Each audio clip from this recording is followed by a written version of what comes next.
സംസ്ഥാനത്ത് വൈദ്യുതി നിരക്ക് കൂട്ടി. ഗാർഹിക ഉപഭോക്താക്കൾക്ക് യൂണിറ്റിന് ശരാശരി 28 പൈസ വരെയാണ് വർദ്ധിച്ചത്. ഫിക്സഡ് ചാർജും കൂട്ടിയിട്ടുണ്ട്. പുതുക്കിയ നിരക്ക് ഇന്നലെ മുതൽ പ്രാബല്യത്തിലായി. പ്രതിമാസം 100 യൂണിറ്റ് ഉപയോഗിക്കുന്നവർക്ക് പുതുക്കിയ നിരക്ക് പ്രകാരം 2 മാസത്തെ ബില്ല് വരുമ്പോൾ 80 രൂപ വരെ ഇതുവഴി കൂടും. 3 വർഷത്തേക്കുള്ള നിരക്കാണ് സംസ്ഥാന വൈദ്യുതി റെഗുലേറ്ററി കമ്മീഷൻ പ്രഖ്യാപിച്ചത്. ഈ സാമ്പത്തിക വർഷം ഗാർഹിക ഉപഭോക്താക്കൾക്ക് യൂണിറ്റിന് 16 പൈസയും അടുത്ത സാമ്പത്തിക വർഷം യൂണിറ്റിന് 12 പൈസയുമാണ് വൈദ്യുതി നിരക്ക് കൂട്ടിയത്.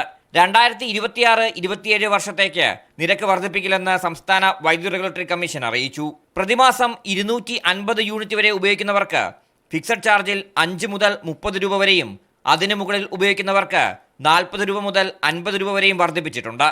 പ്രതിമാസം 40 യൂണിറ്റ് വരെ വൈദ്യുതി ഉപയോഗിക്കുന്ന BPL കുടുംബത്തിന് നിരക്ക് വർധനവില്ല. സോളാർ ലഭ്യത കണക്കിലെടുത്ത് പ്രതിമാസം 250 യൂണിറ്റിന് മുകളിൽ വൈദ്യുതി ഉപയോഗിക്കുന്ന ഗാർഹിക ഉപഭോക്താക്കൾക്ക് പകൽ സമയം നിരക്കിൽ 10% കുറവ് വരുത്തി.